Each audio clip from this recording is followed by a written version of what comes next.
Hare Krishna Maharaj.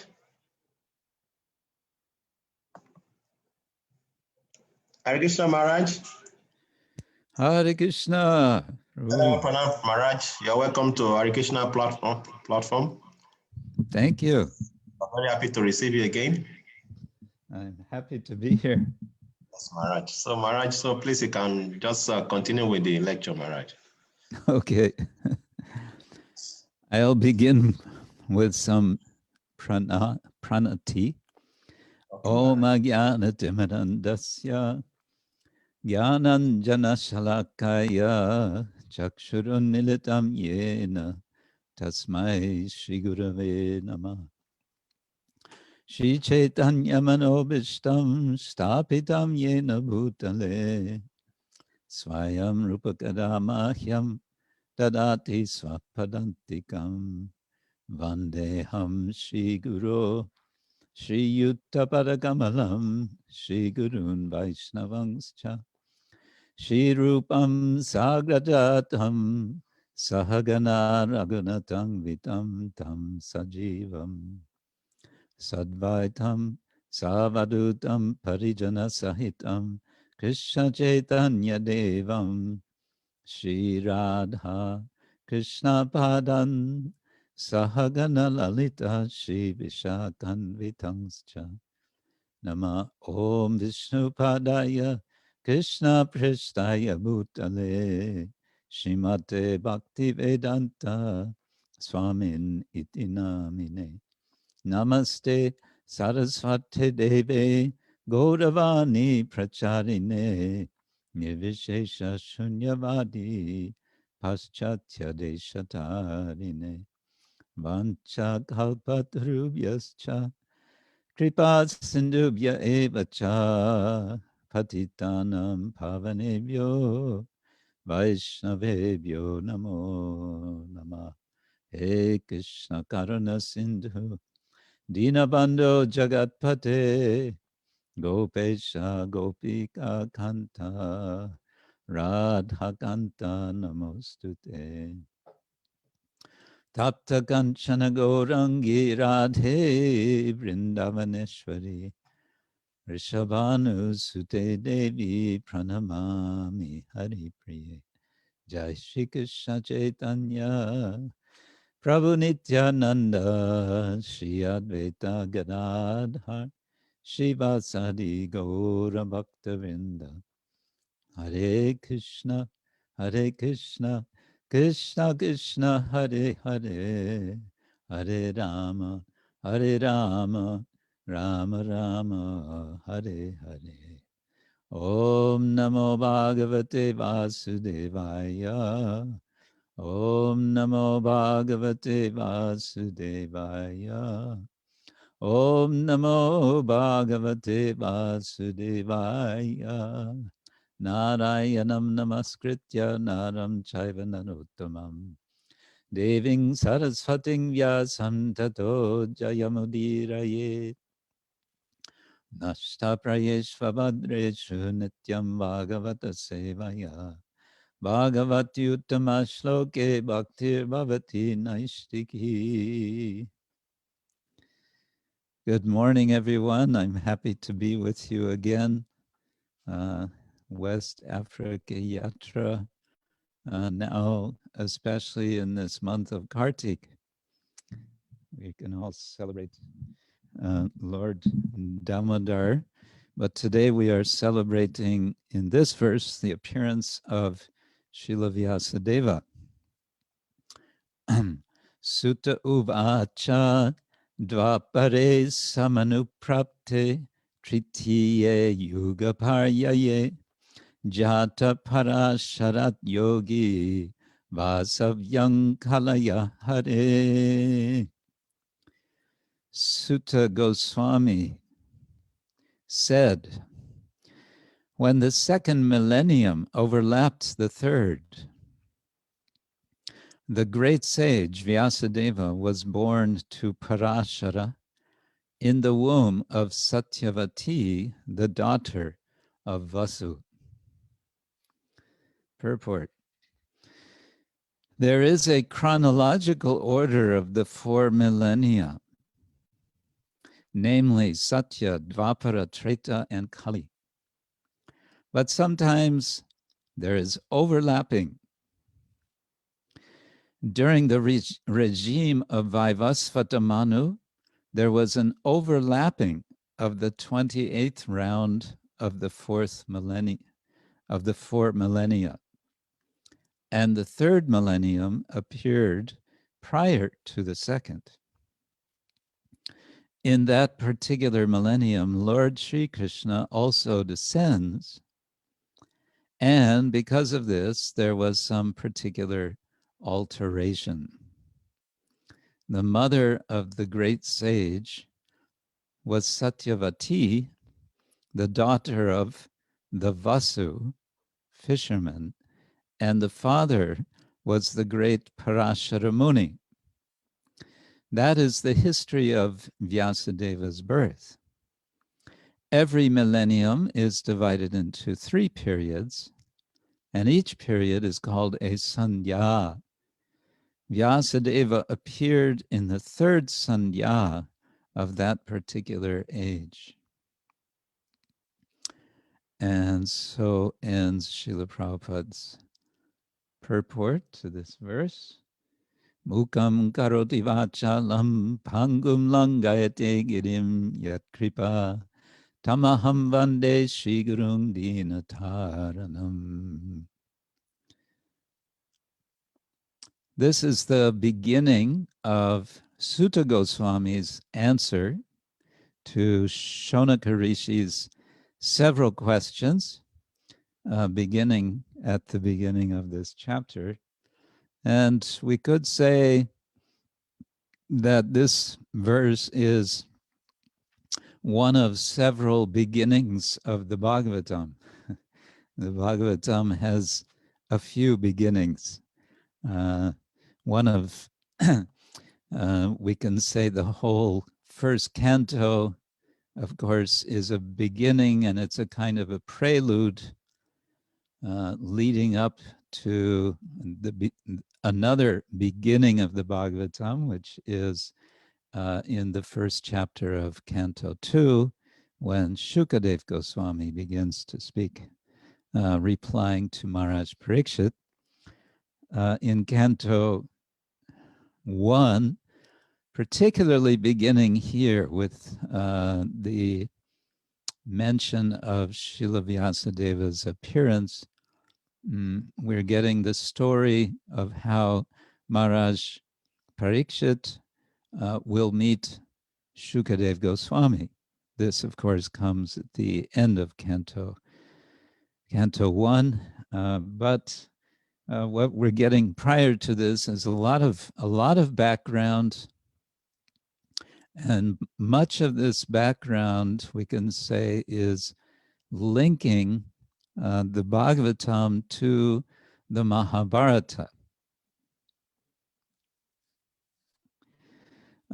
It's showing, in a sense, how the Bhagavatam functions as a sequel to the Mahabharata, but a very special sequel, not simply a sequential following of the Mahabharata, but something much more than that.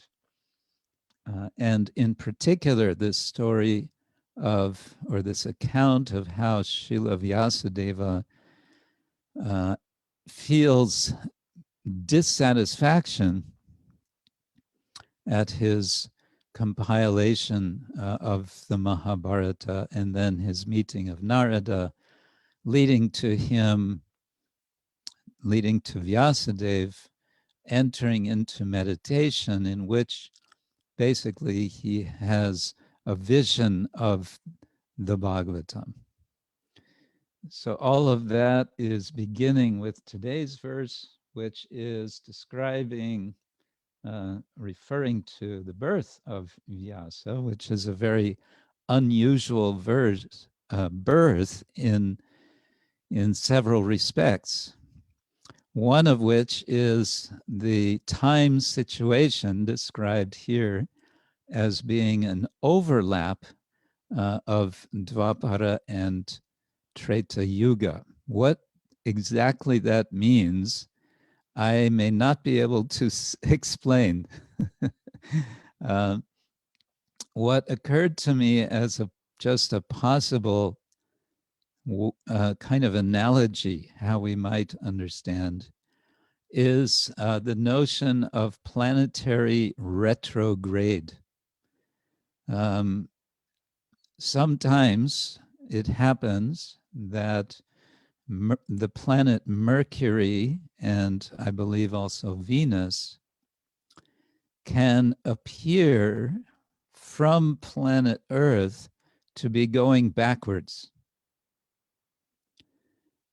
And why that happens is because of the relative positions of these planets to the sun. The Earth being farther away from the sun than Mercury and Venus, it can appear that they are going in retrograde, although, of course, it's not that either Mercury or Venus actually stop their forward direction and go backwards, but it only appears like that.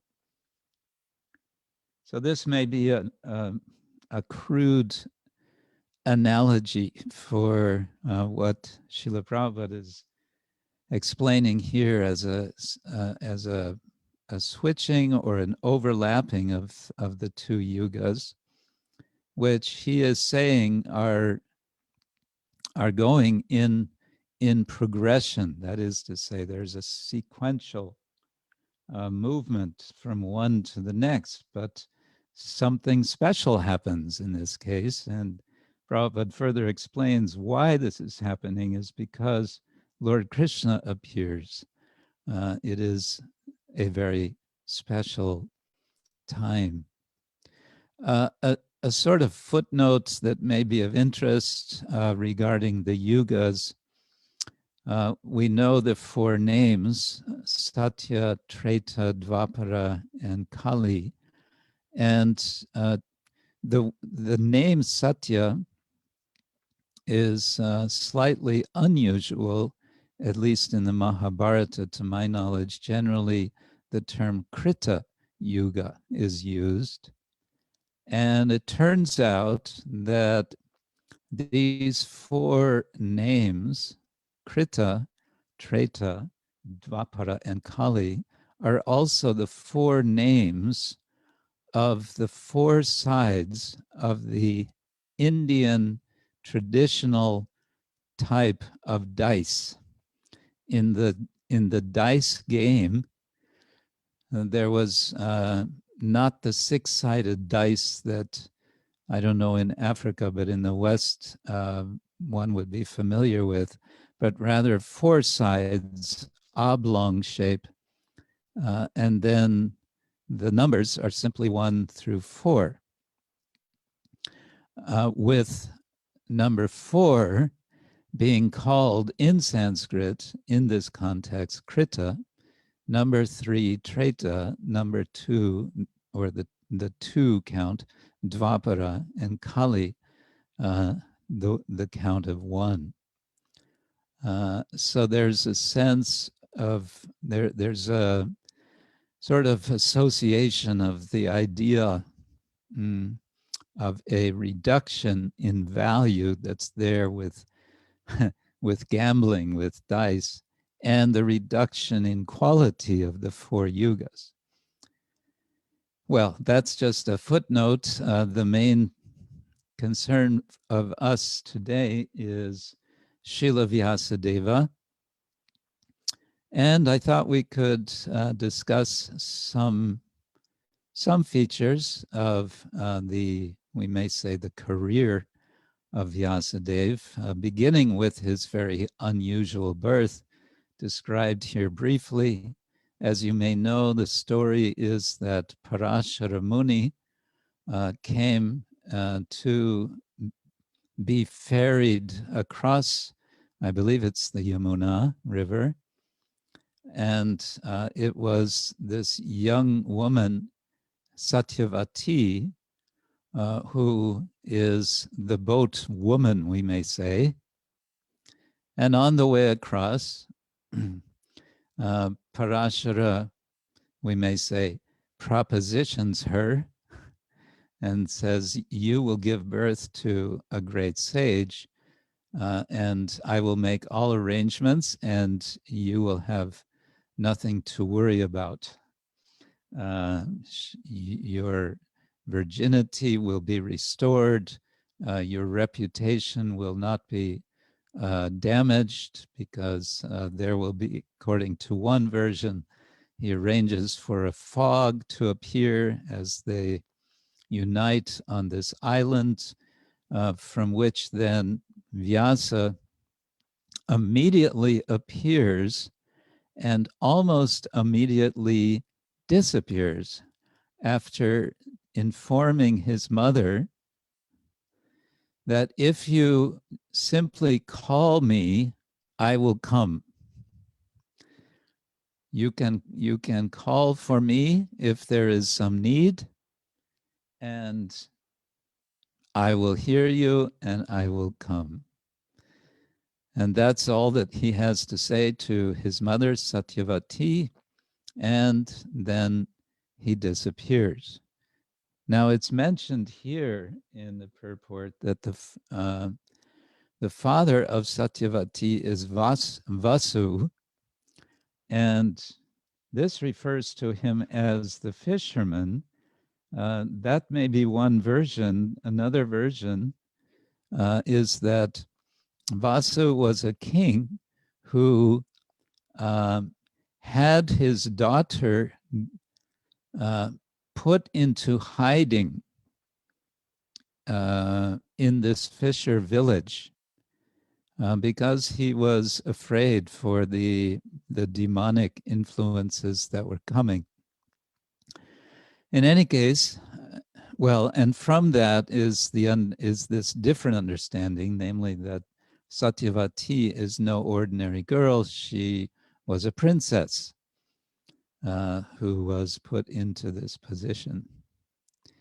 In any case, Vyāsadeva departs, and this will be something, a kind of theme in his life, that he has these special powers of appearing and disappearing. And he will appear at important times in the course of the history of the Mahabharata, and he will also disappear at critical times or after critical times. Vyasa is known as Vyasa because he divided. Vyasa can mean to divide. He divided the Veda. Why did he divide the Veda? Because he saw the anomalous conditions coming. That will be described in verses coming up. He saw there would be trouble to comprehend the Veda because of its massive extent. And therefore he divided the Veda into 4 divisions, and he taught these divisions to 4 of his 5 Brahmin disciples. Vyāsadeva had 5 Brahmin disciples. Let's see if I can remember them. Sumantu, Jaimini, Vaishampayana, Paila, and then Shukadeva, who was, Shuka, of course, was his son, and how he became his son is another story, of which it seems there are different versions. In any case, Vyasa divides the Veda and teaches these the different divisions to the first 4 of these Brahmin students of his. And it's been pointed out that although one could expect that the great sages, those who would have known the Veda, might have objected, that they might have criticized that you're dividing up the Veda. This is not proper. The Veda is one. That we find there is no criticism of Vyasa for this. Rather, he is praised, he is glorified because he is making the Veda more accessible. He's making it more available for the people of the present age, of the age of Kali. So he is known as Vyasa for this reason. Of course, he is his fuller name is Krishna Dvaipayana Vyasa. The Dvaipayana comes from Dvipa. Dvipa means island, so it refers to his birth on the island in the middle of the Yamuna River. And then he is also known as Krishna Dvaipayana, which is interesting.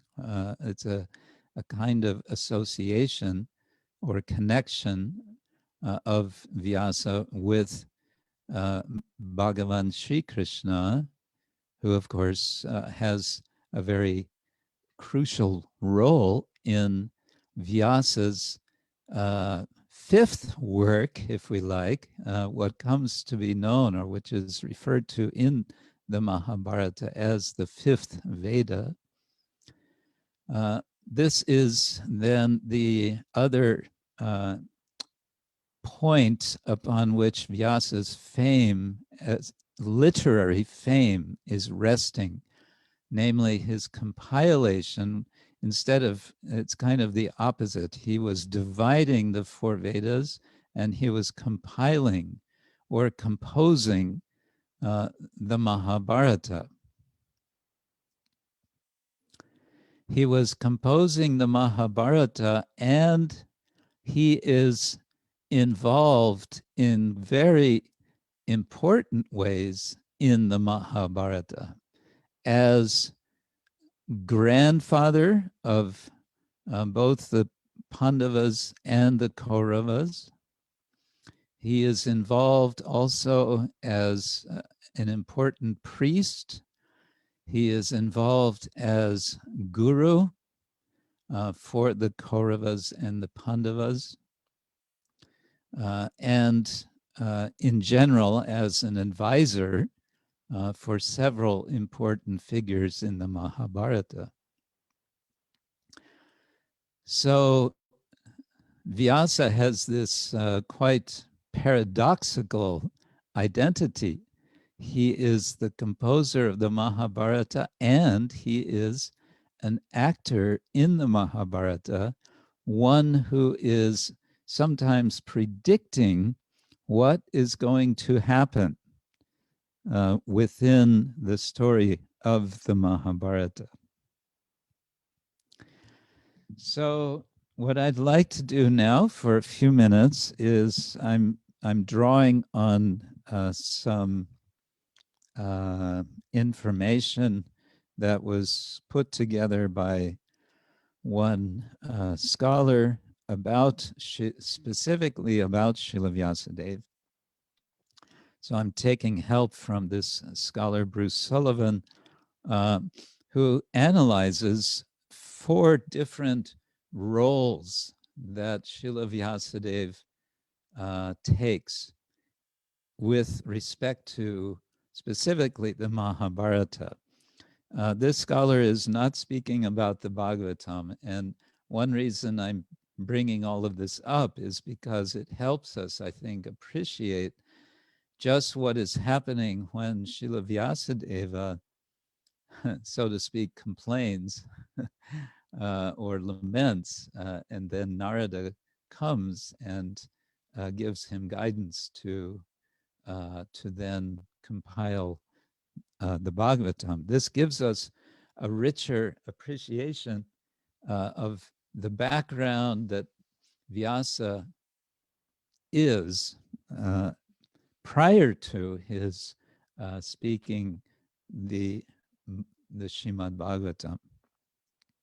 So these four different roles of Vyasa in the Mahabharata, or in relation to it, are first of all as a rishi.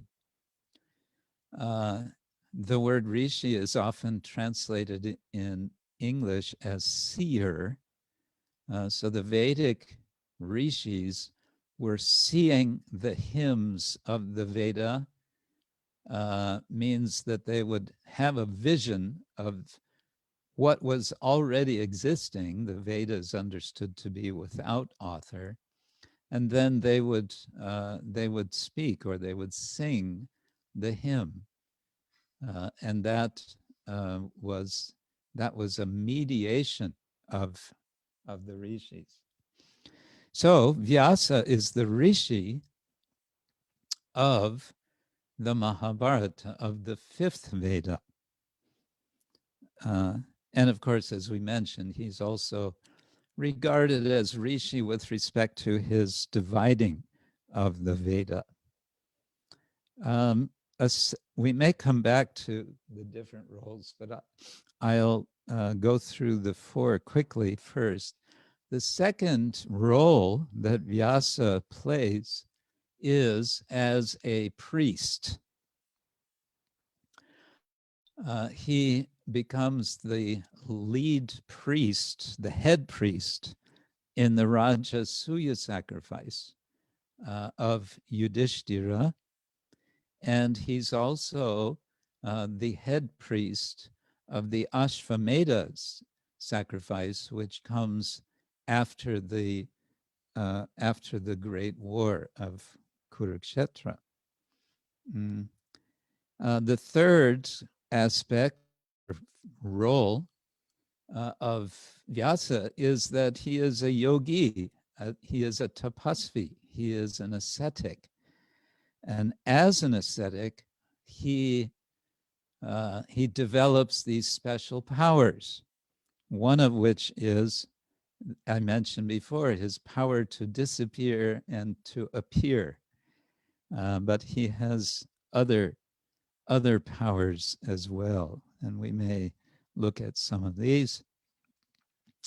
And there is a fourth role, and that is Vyasa as guru. He is the spiritual preceptor, as I mentioned, for both the Kauravas and the Pandavas.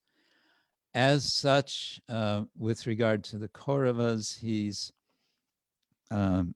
tries to persuade them to give up their animosity toward the Pandavas, but in this respect he fails. And we may look at that also. We'll see how the time goes, but this author points out that there are three what we could call failures on the part of Vyasa. So on the one side, he is the great Vyasa, who is understood. We understand he is an avatar of Narayan, of Vishnu, and with respect to the Mahabharata, it has been argued that there were three mistakes or failures on his part, which we may, of course, understand as being on another level purposeful or intended to happen. So going back to his being a rishi, just one or two examples more of this is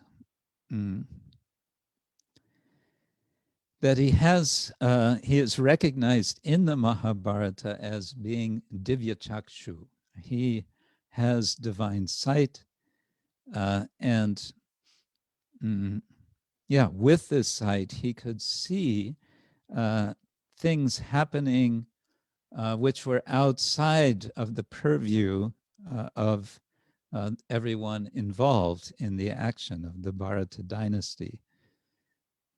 So, for example, when the Kauravas decided to attack the Pandavas while the Pandavas were in exile in the forest, Krishna Dvaipayana Vyasa saw what was going to happen. He could see this.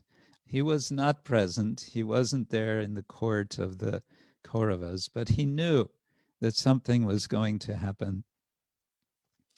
And therefore he interfered. He suddenly appeared and he said, basically, be gone. You don't belong here.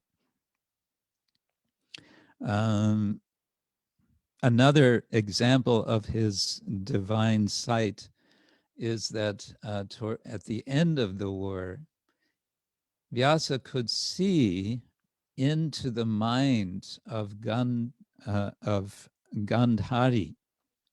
That Gandhari wanted to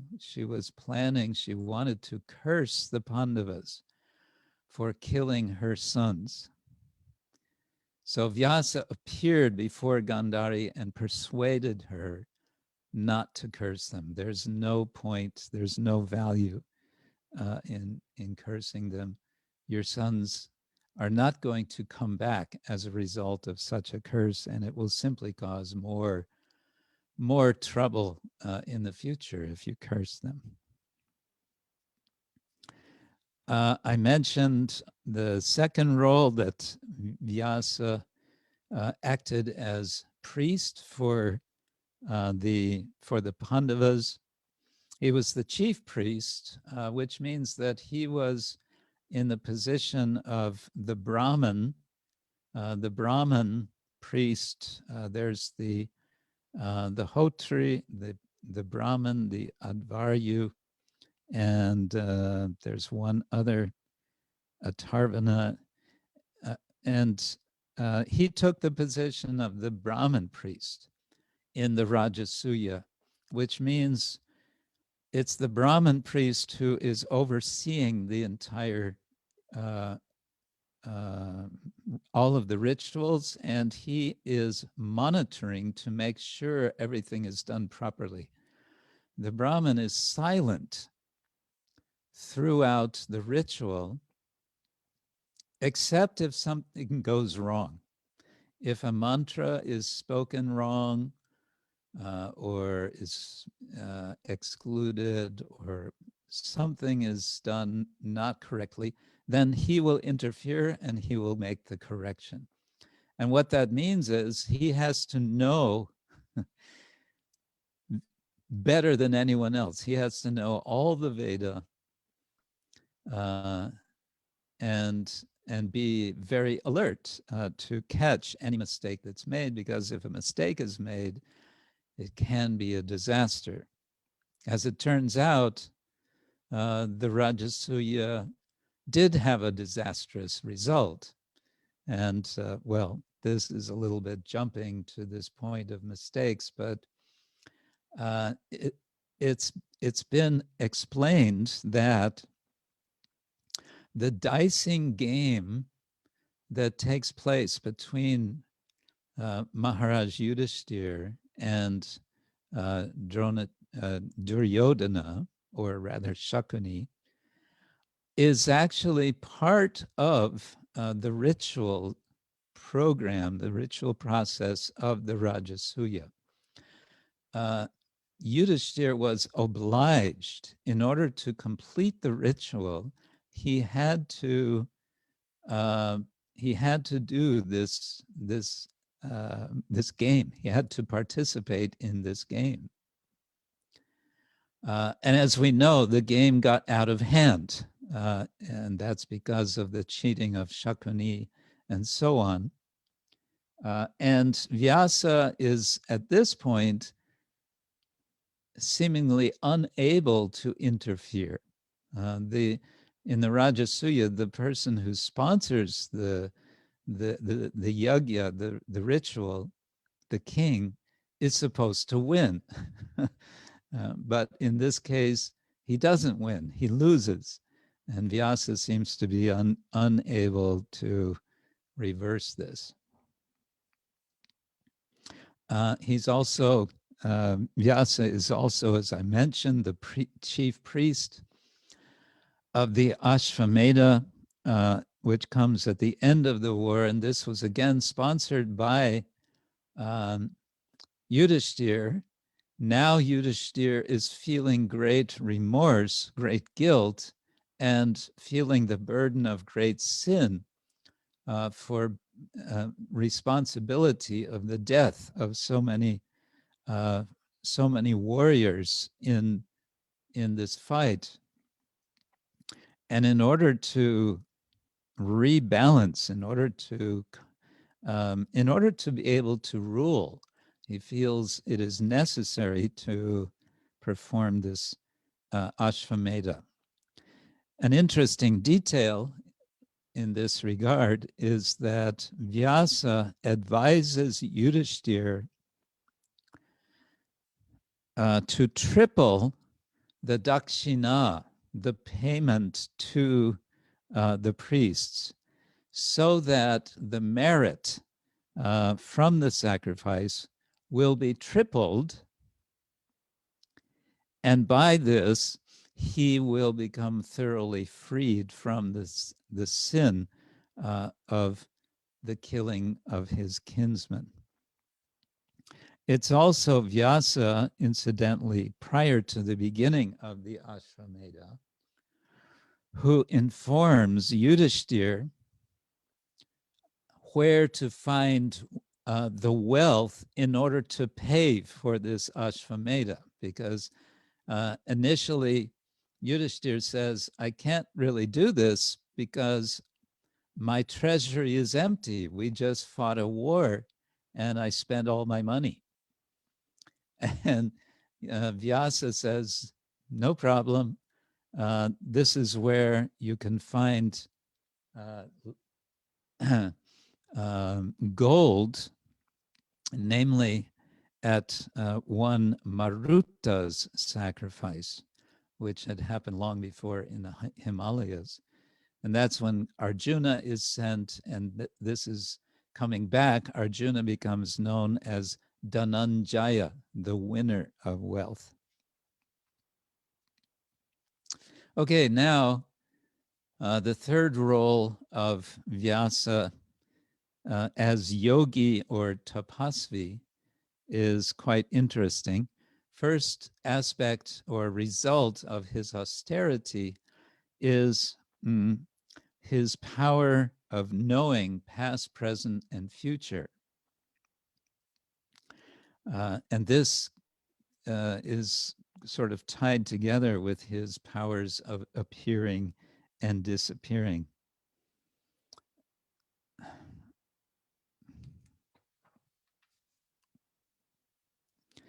Regarding his omniscience, there are a few examples given. He predicted that the princes of the family, the Kauravas, before they were born, he predicted that they would be flawed, they would be faulty. I'm sorry, backing up further. He predicted that the three kings that he would father would be faulty.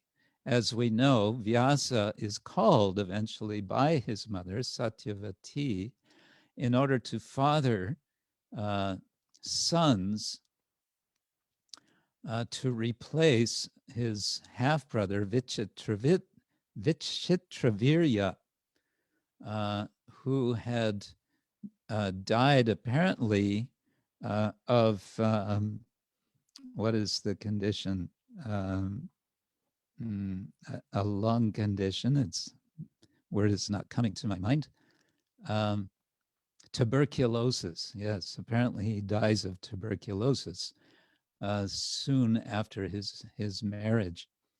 So Vyasa is called in, and as we know, Vyasa is as a ascetic. He is not keeping himself to look attractive. He has no interest to look attractive. It's actually discussed at one point. He decides to live in the style of the vanaprastha, not as a sannyasi.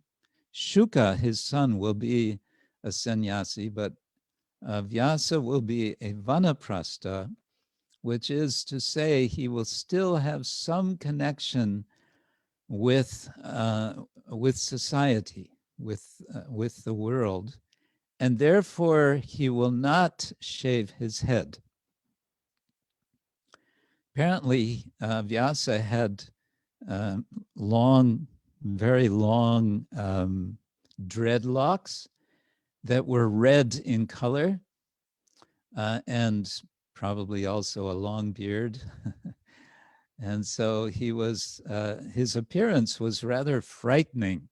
It was, in any case, so frightening for Ambika that during the time of uniting, she closed her eyes. She could not bear to even look at this person.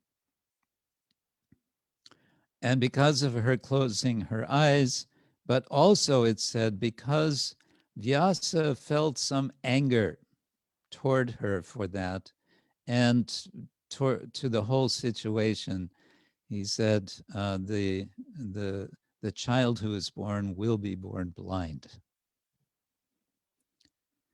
So he saw this, and we know this similar story that comes with Ambalika's union with Vyasa. She turns pale, therefore Pandu becomes pale, and this becomes a source of his failures in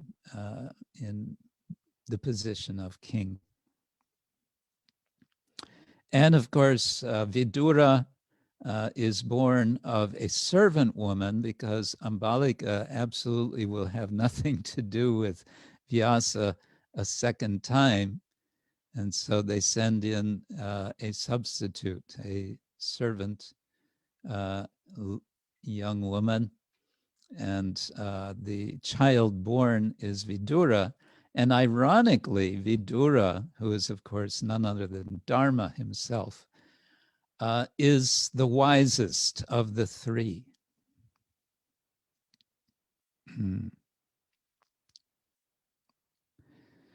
Vyasa also predicts the exile of the Pandavas, as well as their eventual recovery of the kingdom.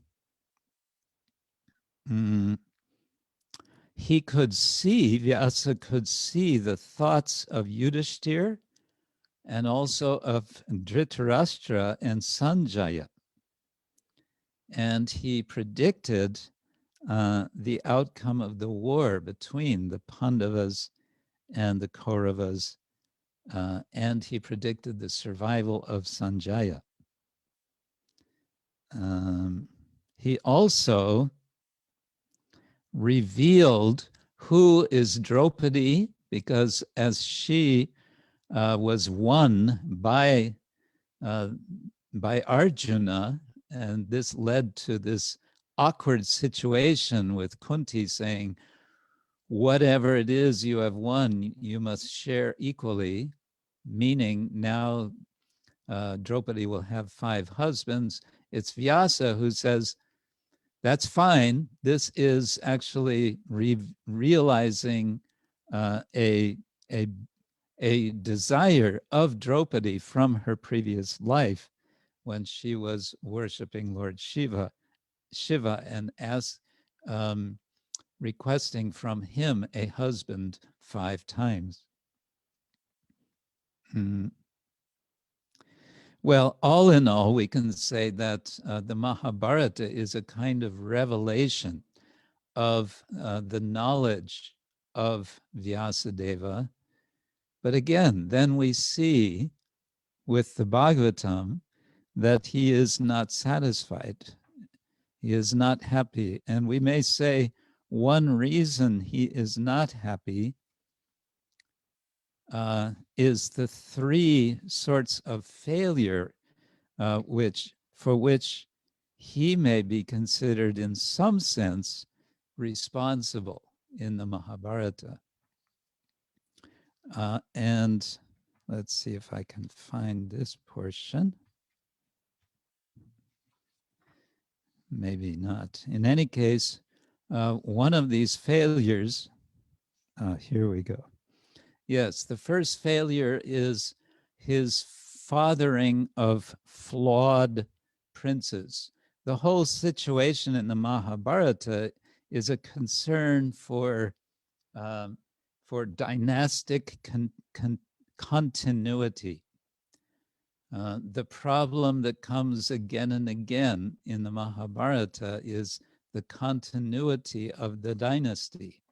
Vyasa is called in to solve the problem, but he doesn't really solve it.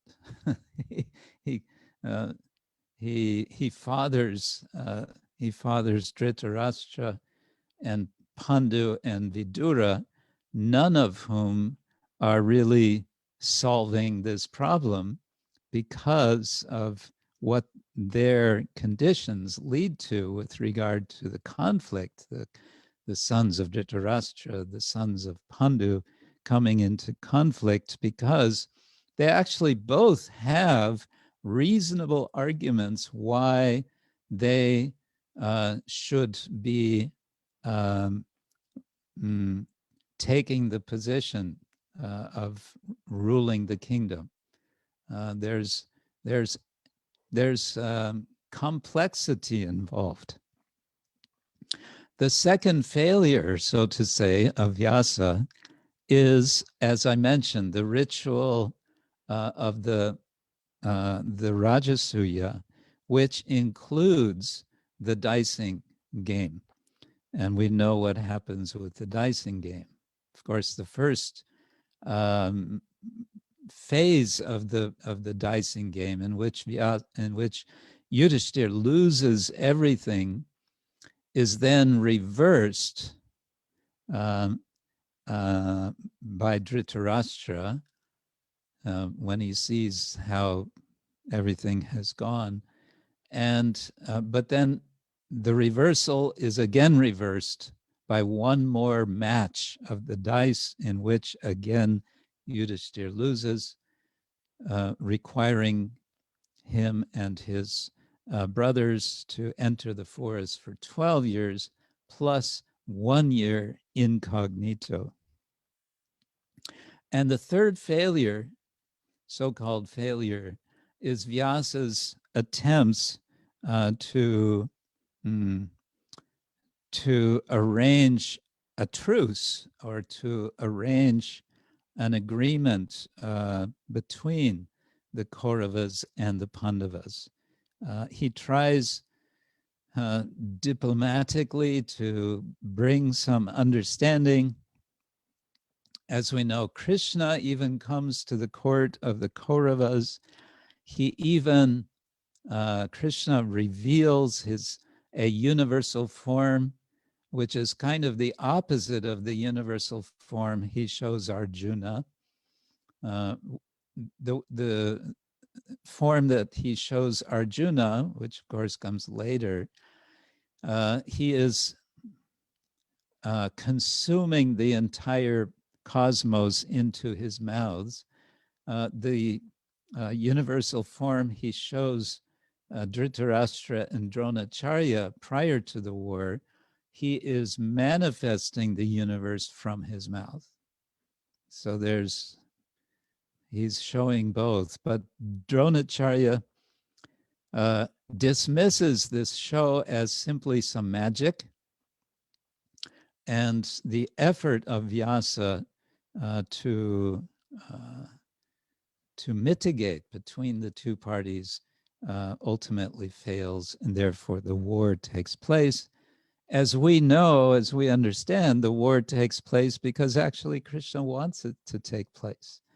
And why does he want it to take place? Well, it all goes back to the problem of the earth being overburdened with demons, and they need to be removed. And so Krishna appears, and all of this happens in due course. Okay, so all of this is being told by Sūta Gosvāmī, and he is beginning with the birth. We can say it's one of several anomalous births in the Bhagavatam, but of course that of Vyasa is particularly important. And we celebrate Vyasa, we celebrate Vyasa's appearance when we celebrate Vyasa Puja. And what we are celebrating are, in a sense, two personalities. We celebrate our own spiritual master. We celebrate the spiritual master's appearance as a representative of Srila Vyāsadeva. And we celebrate Srila Vyāsadeva because he has made accessible to us the truth of the Veda by his dividing the Veda, by his also by giving the Mahabharata, and most importantly for us as followers of Sri Chaitanya Mahaprabhu, by his giving us the Srimad-Bhagavatam. Grantaraj Srimad-Bhagavatam ki jai. So these are a few points. Perhaps there's some comment, some question we can discuss further for a few minutes. Hare Krishna Maharaj, thank you very much. So we have some hands up. His Grace Kusha Prabhu wants to ask a question. Please unmute yourself, Prabhuji, and ask Maharaj question. Hare Krishna Maharaj. Hare Krishna. And my humble obeisances. I have few short questions, not really too long. My first question is on the gambling of Yudhishthira Maharaj. So my question is, could it be said is because of his gambling that gambling becomes one of our regulative principles?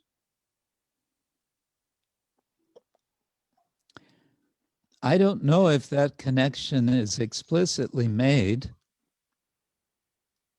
but it's an interesting question because you may or may not know there's one day during the month of Kartik in which there's a Leela of Radha and Krishna playing dice. So it's something that Krishna does, and it's also done famously by Shiva and Parvati. Of course, we can say, yes, they are Krishna. That is Krishna, that is Shiva. We cannot imitate. And we can say, yes, exactly, this is the point. There's a nice little observance I've seen done in Vrindavan in the Radharaman temple on this. I think it goes for maybe 3 days. And if I remember, it's toward the end of Kartik, when 2 pujaris come on the altar and sit down facing each other in front of the altar, in front of Radharaman, and they play dice. They do this, it's just for a few minutes, they're playing the dice, and you can watch as they're rolling this traditional type of dice.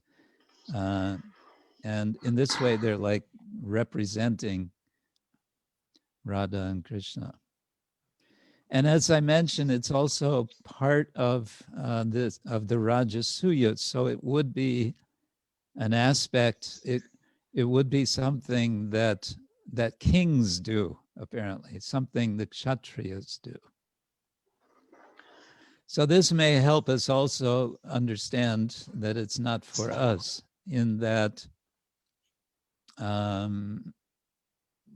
society of Vaishnavas, we are pursuing Brahminical culture.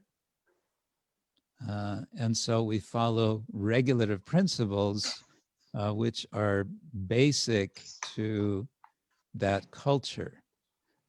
So gambling would be against that principle. It would be counter to the Brahmanical culture, Brahmanical practice. I don't think we hear of Brahmins playing dice. Thank you, Maharaj. My second question is on the Srila Vyāsadeva having long dreadlocks. So we see that we have this group called the Rastafarians, who nobody really know whom they worship. Can it be that they are followers of Srila Vyāsadeva, like Bob Marley and other Rastafarians? Because they don't worship Jesus, they don't belong to any religion. Nobody know who they worship really.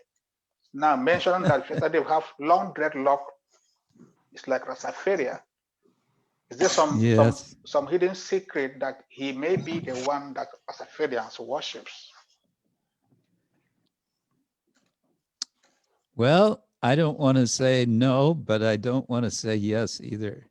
I would say if they're worshiping Vyasa, they would be more close in their practices to Vaishnavas, since Vyasa is Krishna Dvaipayana Vyasa, and he is a form of Narayan. My impression, and I can only say it's an impression because I haven't studied Rastafarianism, my impression is they would be closer to worshippers of Shiva. Okay. Thank you, Maharaj. My last question is on the 5 disciples, Brahmin disciples of Vyāsadeva. Yes. So somebody like Vyāsadeva, one will expect him to have so many disciples. Why did he have only 5 Brahmin disciples? Were there no other people interested in his philosophy at the time? Hare Krishna. Your questions are all very interesting, but you're sort of forcing me into the position of guessing. I think that's one of those questions you'd have to ask Srila Vyāsadeva. But I could imagine one good reason not to have more disciples is not to have more trouble. Having many disciples means having more trouble. Disciples have so many needs and so many concerns. And also, I would say he saw his 5 disciples as fulfilling his purpose. Vyasa had specific purposes. And by teaching the 4 disciples, the 4 Veda, 4 divisions of the Veda, it's mentioned, they each then took their portion of the Veda, which they had properly learned, and taught it to others. So that their purpose was fulfilled. Or sorry, Vyasa's purpose was fulfilled in disseminating the Veda. He didn't need more disciples. And of course, Shuka, who's actually never referred to directly as Shukadeva, but we call him Shukadeva, is perfectly fulfilling his purpose of teaching the Bhagavatam. There was no need for more. That would be my response.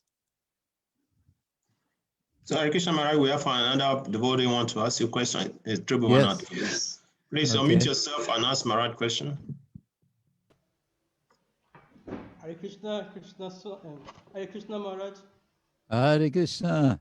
I started to see you. Hare Krishna. Very happy Good to see you. Maharaj, I saw the aspects the reference you gave regarding to Vyāsadeva, specifying where Yudhishthira will get some wealth from to do the Yajna sacrifice.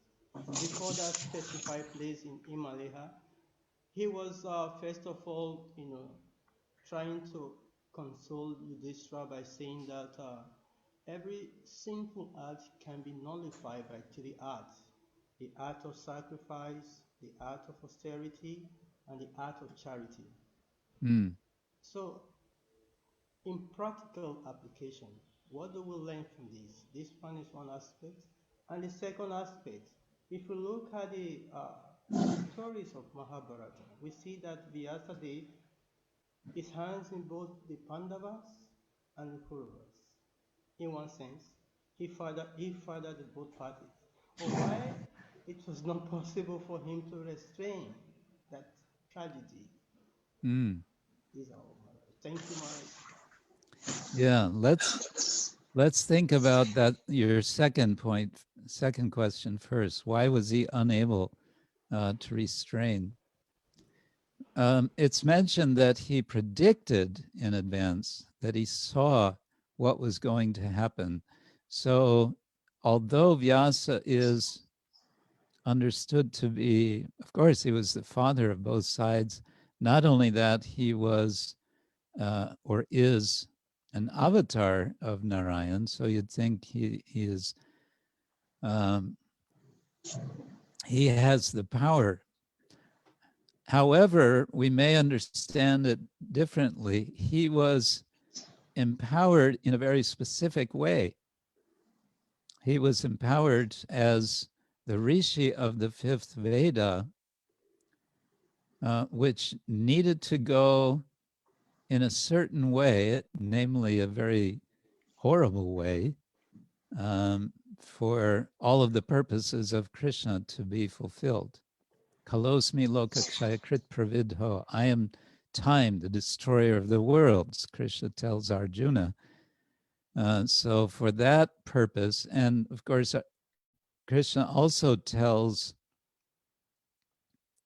Arjuna that all of the warriors on the battlefield, except for the Pandavas and a few others, are already killed by his arrangement. And so Vyasa, we could say, was keeping within his particular role. If we wanted to say, well, he really could have stopped it if he wanted to, then we would have to say yes, and therefore it seems he didn't really want. He's on the one side, he seems to be doing his best to stop the warring, the conflict, but at some point he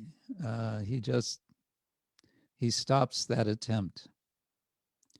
Again, because he sees as the seer, he sees what needs to be, what needs to happen. Then you were asking about if I understood, what was the need to do the Ashvamedha, considering that any act of charity, of sacrifice, of austerity would counteract. Is that what you were saying?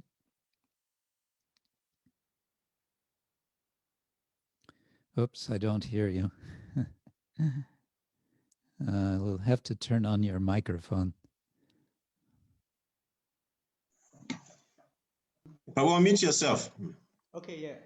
Maharaj, this section you reference, I'm aware of that section regarding, Vyāsadeva, specifying the place where Yudhishthira could find the source of wealth to do that Asvayaṁ sacrifice, which you mentioned.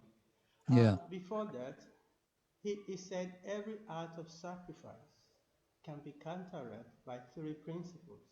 Yes. That is through sacrifice, through austerity, and through charity.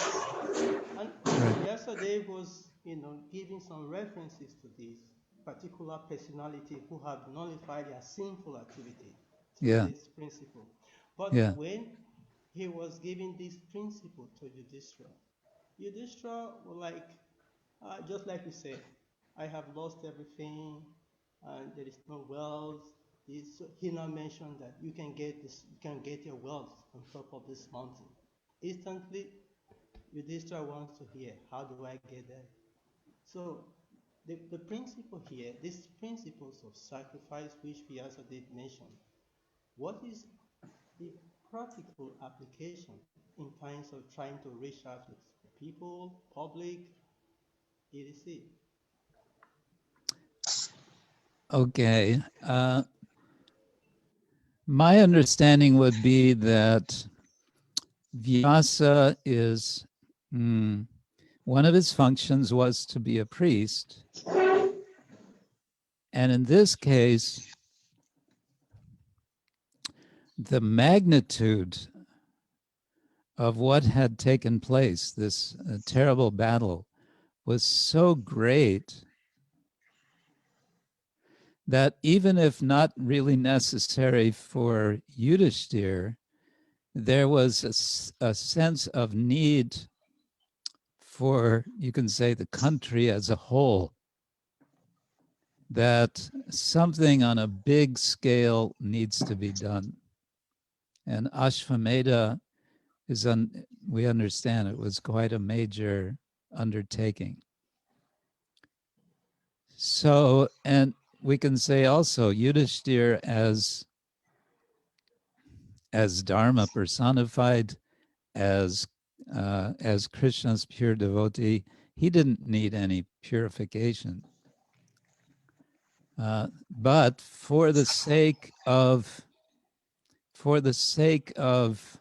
if you like, piety and restoration of order on a wider scale, it seems it was taken to be a necessary action. In other words, Yudhishthira might have been persuaded by Vyasa, but what about everyone else? Just like in the Ramayana at the end, Lord Rama may well have been fully convinced of Sita's purity, but when the, what was it, washerman or something is scolding his wife and making some negative comments in relation to Sita, then Rama decides, okay, if this is how people are thinking about Sita, then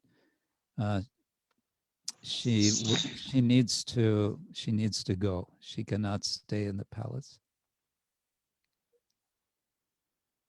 Does that make sense? Maharaj, I accept it through that way, Maharaj. Okay. It may not be the whole story, but that's as much as I can bring up. Hare Krishna Maharaj. So we have one more devotee raising hand. Sūta Gosvāmī, please unmute yourself and ask Maharaj question.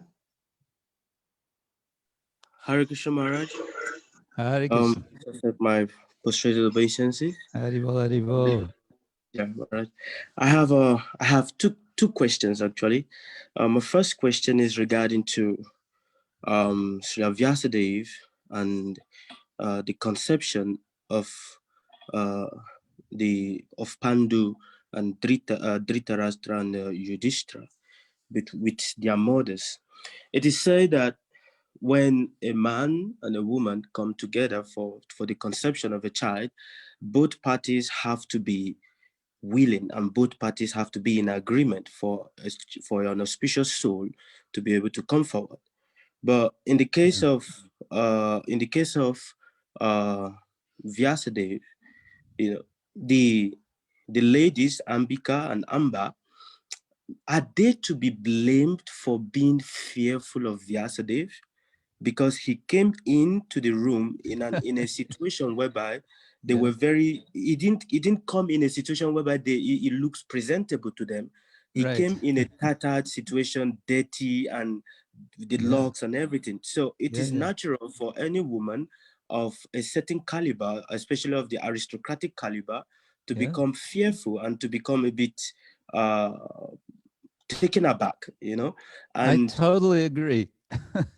and in the process whereby the conception of the child was done, he uttered statement that because you were fearful or because you closed your eyes, so the child is going to be like this. So is it to be said that he, being Vyāsadeva, he is actually the one that creates the misfortune of the Kauravas because of his utterance, of his statement? This is my first question, Maharaj. Yeah. Well, I tend to agree with you. It seems like the real fault, especially considering Vyasa, if he is the knower of the Veda, he will also know that there needs to be the right conditions for a proper conception. He would be the one who knows the details of Dharma in this regard. And yet he seems to be ignoring all of that and just going ahead when he could have perhaps said, wait, first we need to, you know, let's first, I don't know, get acquainted or something. let's make sure you're in the right mood. But he didn't. And so, yes, I think we could say the blame would go to Vyasa.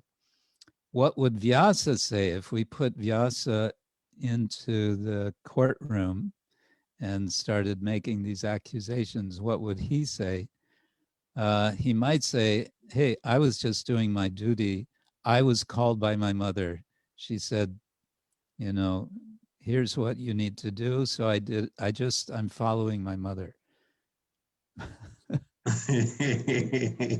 But in the context of that, he is a Brahmana, meaning a Brahmana is someone that upholds Dharma.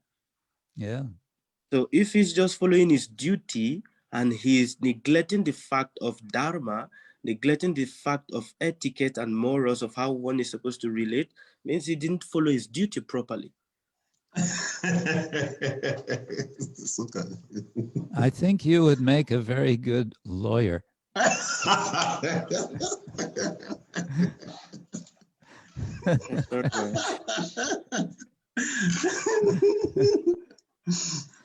No, one of the things about the Mahabharata is that, of course, the whole Mahabharata is very much wrestling with the question, what is Dharma? What is proper Dharma? And what you find is that there's never a clear answer. You get one statement, and then there's something else, an opposing condition, or there are overlapping dharmas, and which one do you take? And this is what happens in the Ramayana as well. This is, anyway, that's another discussion. But in this case, you can say, well, Vyasa is following one dharma, which is to obey his mother, at the cost of another dharma.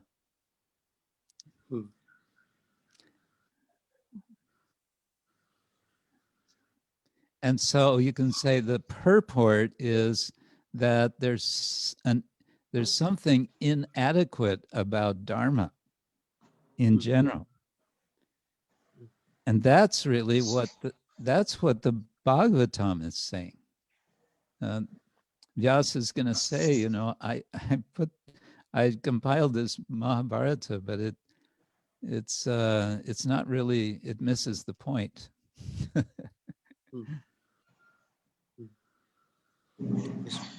Thank you very much, Maharaj.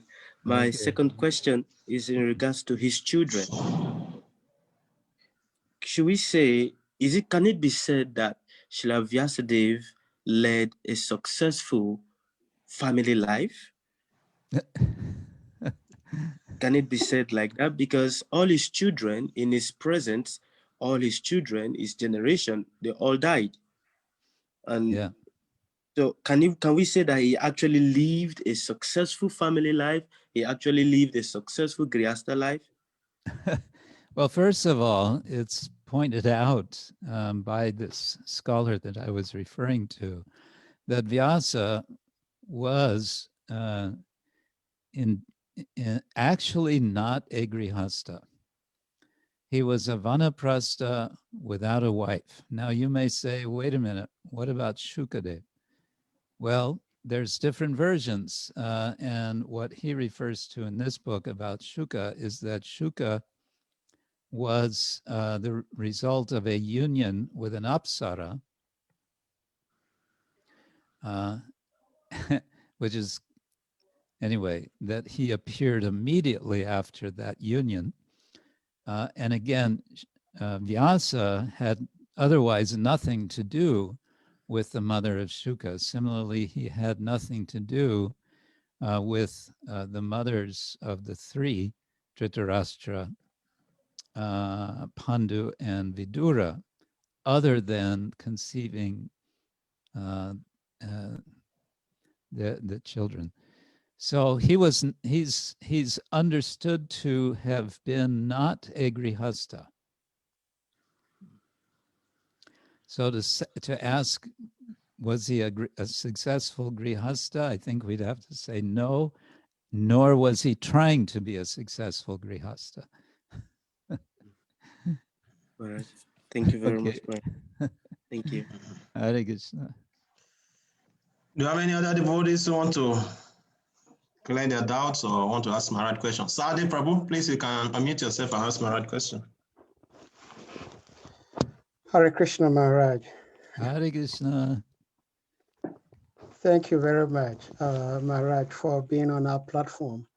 Our platform is mostly comprising of devotees from West Africa. Mm-hmm. And it's very interesting to have somebody like you being on our platform, which makes us understand, yes, ISKCON means International Society for Krishna Consciousness. Mm-hmm. So we thank you for that. Well, it's my great pleasure. Yes. Thank you. My question for today's class is, you rightly said in the due course of your lecture that Srila Vyāsadeva is called Trikalajinan. In other words, one who knows the past, present, and future. So he made lots of predictions. Now, if these predictions are things that are set in stones, they are bound to happen, then what is the need for us as devotees trying to preach? Because if somebody would become a devotee, it's already predestined. If somebody is not going to surrender to Krishna, it's predestined. So why do we preach? Thank you. Hare Krishna. Okay, that is something of an age-old question. What is the relation between free will and destiny? And I'm not just ready to do a whole lecture on that. And besides, we just had a lecture. But it is a subject for a whole lecture. But the short answer, I would say, is that even something may be predestined it is not entirely so. Predestination, there's, you can say, hard predestination and soft predestination. And in any case, if we go to the Bhagavad Gita, in which we have Krishna telling Arjuna, look, I've already killed everybody. So all you can do is be my agent, my instrument. Still, the whole Bhagavad Gita is about choice. It's about urging Arjuna to make a choice. And at the very end, he is asking Arjuna to make the choice. He says, okay, I've told you everything now. You decide what you're going to do.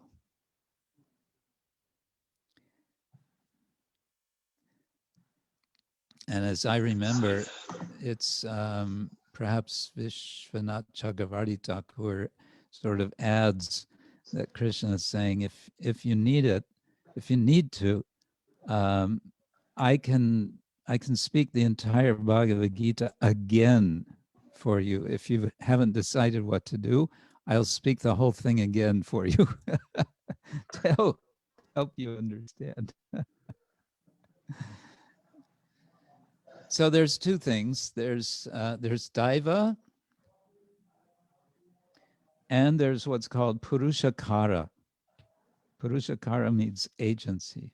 And of course, also in the 18th chapter of the Gita, Krishna speaks of 5 factors: adhishtanam, tata karta, karanam cha pritak vida, vividais cha pritak cheshta, daivam chaiva atra panchamam.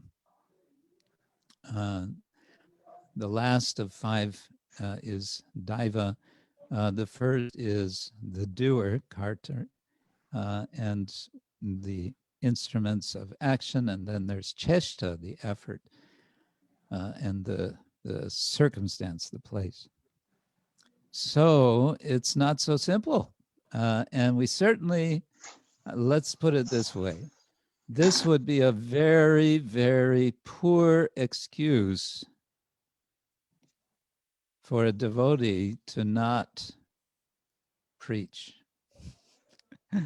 If you went to your Guru Maharaj and said, Guru Maharaj, it's all predestined, either they're going to be devotees or not, it's not going to make any difference whether I take books and go out and distribute them or not. So I'm not. You think Guru Maharaj is going to be satisfied with that? Is he going to say, oh, actually, you're right, you should just stay home?